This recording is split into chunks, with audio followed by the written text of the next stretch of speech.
Hello, and thank you for joining us for another episode of That Solo Life, the podcast for PR pros and marketers who work for themselves. I am Michelle Kane. My company is Voice Matters, and I am here as ever with my wonderful co-host. She is the one who draws us all together at Solo PR Pro. It is Karen Swim. Hi, Karen. How are you today? Hello, Michelle. I am so great. I love so you guys sometimes before we tape, we have like a little warm-up chat, we'll Yes. call it, where Michelle and I just kind of actually it's Michelle and I catching up from the last time that we talked, and it's always like one of my favorite parts of our Wednesday I because I get to agree. connect with Michelle. So Yay. we were talking and we were our frustration we were like, well, at this time of the year, as we go into the final month of the first quarter, maybe we should do a check-in on goals. And we were like, nah. Yeah. Because then we'd have to fess up to, how are your goals going? Well, not bad, but not great. I'm counting on March. Yeah, that's it. March, That, March. that, That's going to be January yeah, now. yeah, that's the ticket.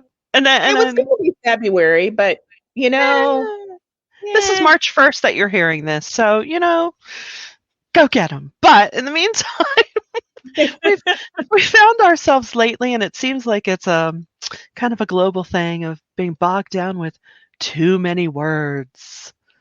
Too many words. Because Karen, I know you were saying you get pitched a lot for the Solo PR Pro blog, and I so do. you're of course the PR pro pitching, but you're also in a unique position of getting pitched. And I think you experience what a lot of our journalist friends experience, that as PR pros, we're passionate about our clients and their stories, and we want to just go, oh, you have to know everything at once. And then sometimes, no, no. Yeah. So, the too many words themes run it because it runs through my head almost every day in some form or fashion. And it's always around, for me, email communication Mhm. that I think is a lot different. When you are writing a post or, um, writing a longer form post Right. on any other medium, you may have the opportunity to play with words a little bit more and to do a little more of the fun storytelling. But when it comes to, email communications and pitches, I think people really do err on the side of just too many words. And Mhm. here's the real key. It's not necessarily the length of the email, it's that the common thread that I find is that the focus is not on the reader or on their audience, it's always on you. And so you're using a lot of words that no one cares about. I get these emails that are, 3 paragraphs long, and the first 2 paragraphs are all about how great the person is, how great their product is. It's all around pushing their product, their service, their narrative. And none of it is about me and our audience and how it will benefit. And, I see this in other forms too, but I think that we have to flip that by really stopping. Like this, we have this view of people, of journalists, of bloggers, of, those that we want to get their attention. We have this view that they're there to serve us. I'm Mhm. not your brand advocate, and neither is a journalist. A journalist is not your brand advocate. Their job is not to cover your client. Your job might be to get coverage for your client, but guess what? The journalist's job is to write a great story that the readers are going to benefit from, whether it entertains them, delivers some, information that is useful to them. And so you have to keep that in mind. Who is this reporter? Who is this outlet? Who are the people that read this publication? And what information would be useful, entertaining, interesting to them, and then very succinctly focus on that. You can tell that story in 3 sentences. Right. Doesn't take a whole bunch of words. And guess what? If an outlet or a reporter is interested, they may say, wow, that sounds really great, tell me more. Yes, we'd love to talk to your person, or yes, we'd love to do a story on this topic. It doesn't take a lot.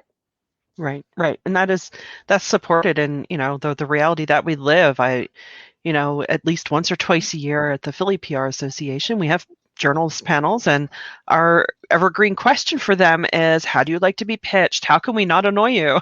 And it's always, give me some bullet points, the short version. If I'm interested, you'll hear from me. Don't worry. And also, even though you might be on a certain time frame, you may not hear from me for a while because I'm covering other things.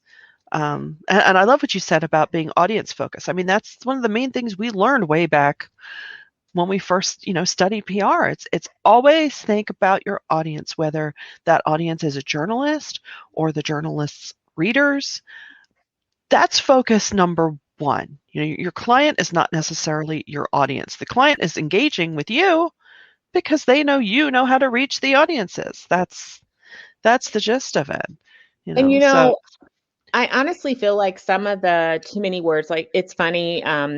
We were talking about there's a funny Twitter thread about Clubhouse and how so many people are starting these rooms or starting the lead up to questions with this big long story. And I've seen that. I realize that all of our audience may not be on Clubhouse, but it applies because I think a common thing that happens, and please don't shoot tomatoes at me, but I believe that sometimes there's a little bit of insecurity when we oh, use too many sure, words sure. because you feel like you need to really say a lot. Like, I really need to make them understand that this is important instead of trusting and believing in your ability to communicate in as few words as possible, quite honestly, because people are busy. No one has time for like emails that are super long or preambles that are just get to the question, get to the point.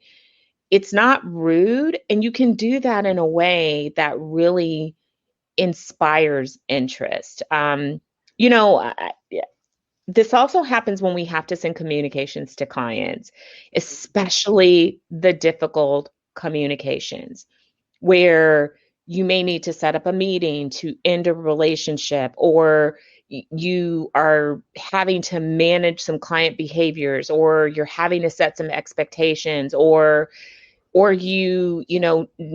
your contract really is out of scope and you need to bring it back into scope, or you need to ask for an increase. All of those kind of difficult, thorny things that we deal with, that's another place that people use a lot of words. And you Right. don't need a lot of words even in those difficult situations. But I find that there's a whole lot of words. And when people ask me to review those emails, they're always surprised that I cut about half of it, because half of it is not needed, because it really is boiling down to you saying, with all of those words, you're kind of doing but what had happened was, and you're explaining yourself.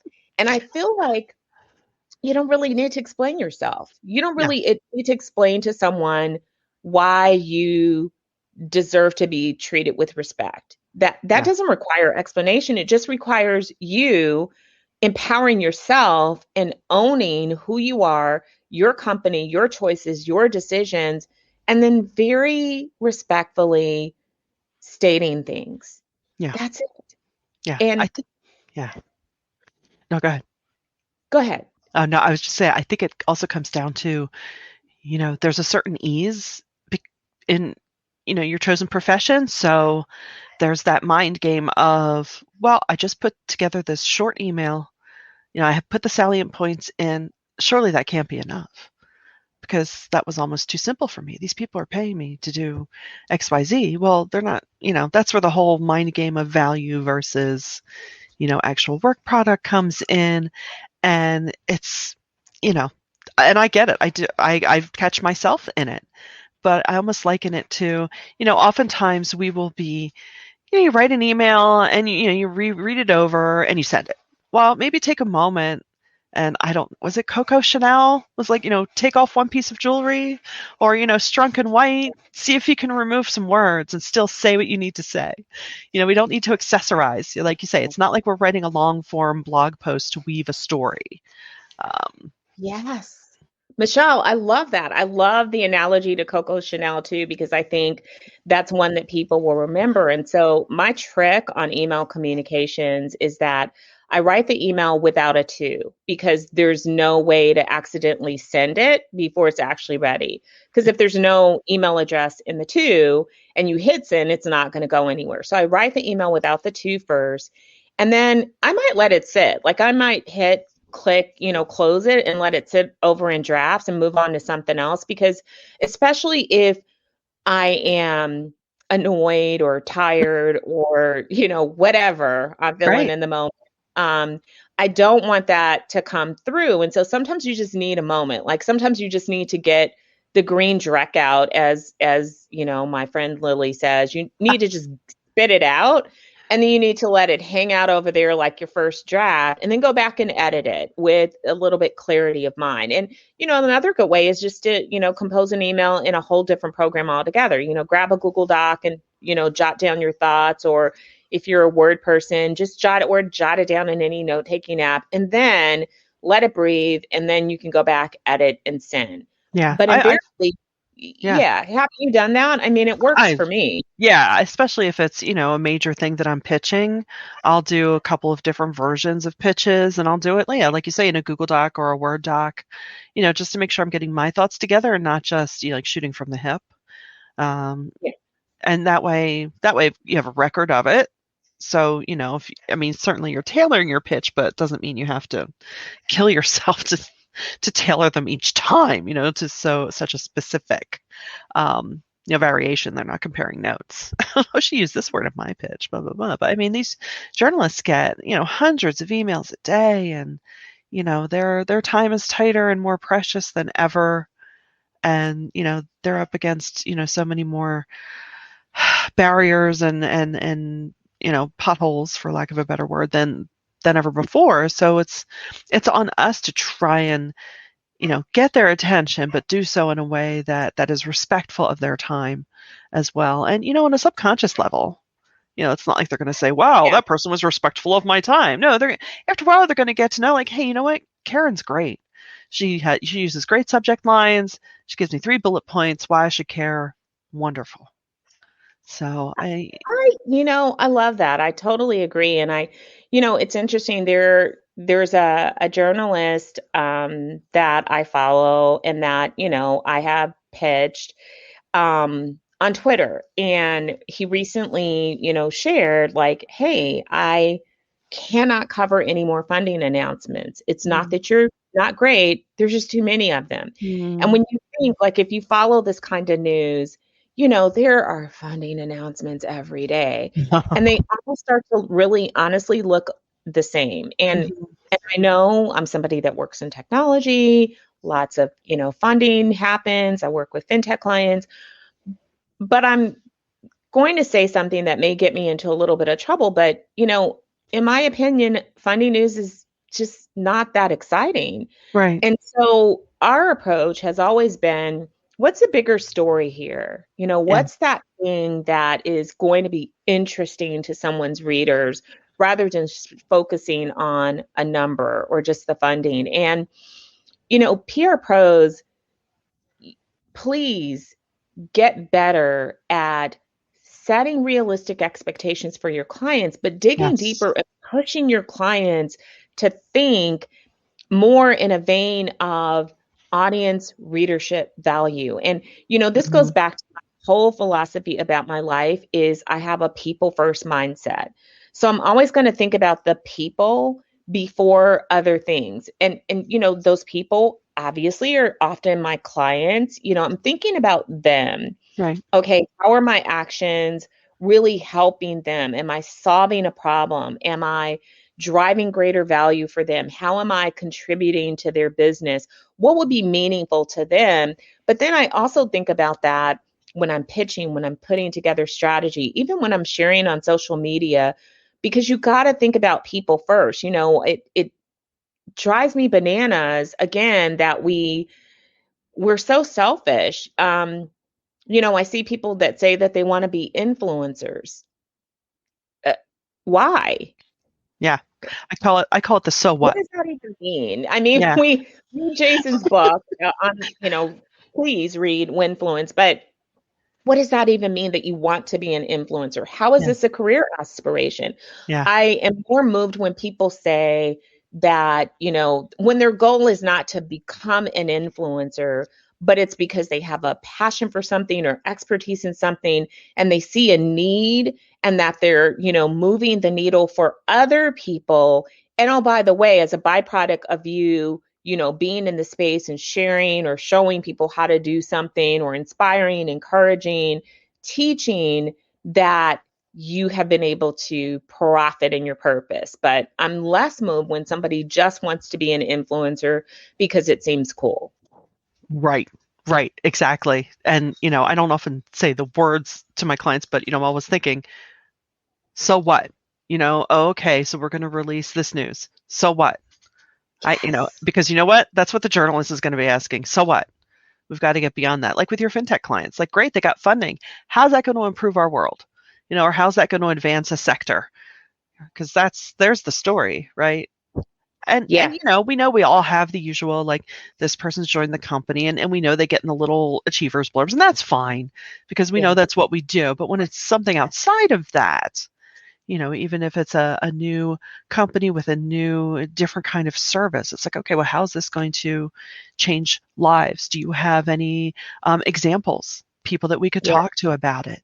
And rather than just saying, here are people and they do a thing and it is good. Okay,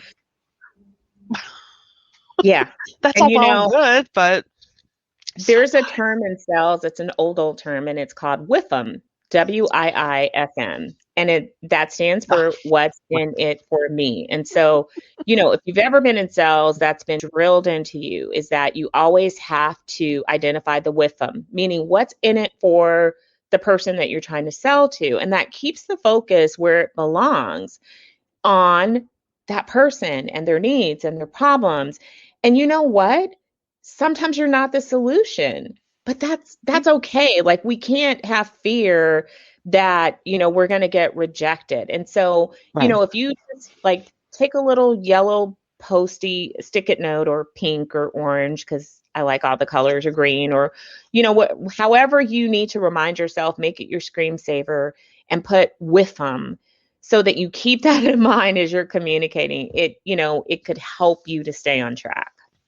That's perfect. I love that. I love that. I'm going to get my post-it out and get it together. Together. But I think, it's so true. And we could all be reminded of this. Please don't take this as we're like, you use too many words. Yeah. Yeah. I know I've You know, done it too. yeah, I was going to Eh, say that. yeah. I am guilty of Oh anybody as yeah. sometimes rambling, not getting straight to the point. It's not that we're perfect. It's just that we want to strive to be a little more conscious and a little more Right. intentional in our communications. Right. And in written spaces, we especially have so much control over that. You don't Absolutely. always have control in mediums where, like this, where it's conversational. Right. Sometimes you have to work at it, and like today, I'm probably rambling a little because No, I'm a you're little good. tired. You are good. You are good. No, it's funny. It reminds me, I don't even know what the movie was anymore, but it was Diane Wiest and John Cusack, and she's just kept going, don't speak. Don't speak. She was These are the things that roll in my head. But I've even found it, like you say, with client communication, where you want to be that industrious good person, and you write up the whole recap of the meeting that you just had, and here are all our initiatives, and you realize that you can follow up with a client and on one of those items, they're like, "Oh yeah, that sounds great. Here it is." I'm like, "Well, I asked you for that and the other thing, but I get it. Too many words." So don't feel Yeah. bad because we're all human, and I know I get tired of blaming the pandemic, but it really is, affecting us on a It is fatigue level that we really can't put a finger on, but it's there.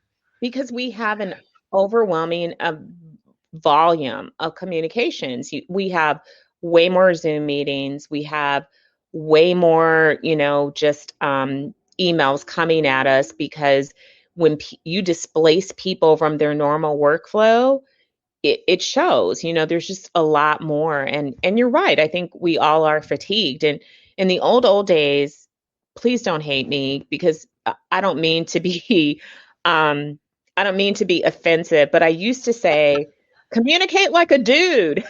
And I don't mean that in a bad way. And I know that not all men are succinct, but I always remember there was this great cartoon and it had like a male that had gotten a haircut and a guy was like, nice haircut. And then there was a woman who had gotten like a new hairstyle and another woman, there was like all of these panels about the woman was reacting like, oh my God, did you get your hair done? Wow, I love that color. Now, what, product did she use in your hair? And Yeah, oh, wow, you look like where guy was like, nice haircut. And so yeah, I always remember that cartoon because it yeah, was hilarious. yeah, And, in the typical gender roles, which I realize are not always true yeah. anymore, but I used to say that like communicate like a dude. And so sometimes I felt like I did that. And I felt like sometimes I was too succinct and too blunt. Right. Um, so I, work on that. Yeah. No, it's true. It's true. But it's okay. So if we leave you with anything, it's just, you know what, take the extra 10, 15 seconds and look at that email or reconsider that pitch, especially if you find, if you're having frustration with, no one biting. I mean, there's a myriad of reasons for that right now. If, more than ever before, but, just it's sometimes we all need the reminder. So this is, for us as well as for you, our lovely audience. And, please share with us at soloprpro.com. We want to hear from you. What are your tricks of the trade to get yourself to not do the 5 panel recipe? Oh my gosh, just tell me if I need to, you know, buy 60 ingredients or not for this thing. So we thank you yet again for spending time with us and listening, and we'll see you next time on That Solo Life.